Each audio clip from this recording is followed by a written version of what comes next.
तर तिकडे शिवस्मारक समितीचे अध्यक्ष विनायक मेटे भाजपवर प्रचंड नाराज झालेत। शिवस्मारकाचा कार्यक्रम भाजपने हायजॅक केल्याने नाराज मेटे कलश रॅलीत सहभागी न होताच परतले।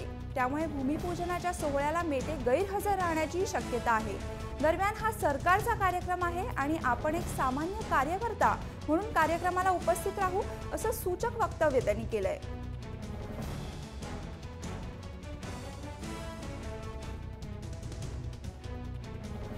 याच संदर्भात विनायक मेटेंशी बातचीत केली आहे आमचे प्रतिनिधी रामनाथ दवणे यांनी।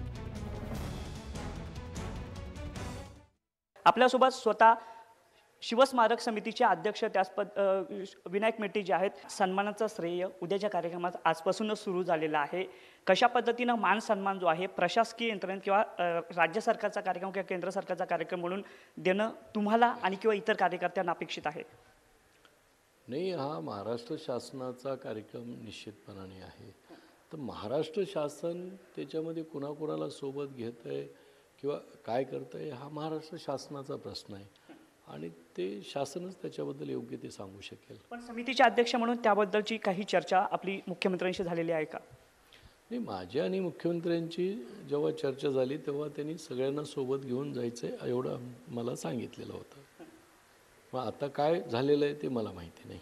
नक्कीच। तर हे होते विनायक मेटेची उद्या या ठिकाणी शिवस्मारकाचं भूमिपूजन जे आहे हे होणार आहे। मात्र आतापासूनच श्रेयाचं राजकारण जे आहे राजकीय पक्ष करतायत। कॅमेरामन राजेश धोत्रेसह मी रामनाथ दवणे, मुंबई।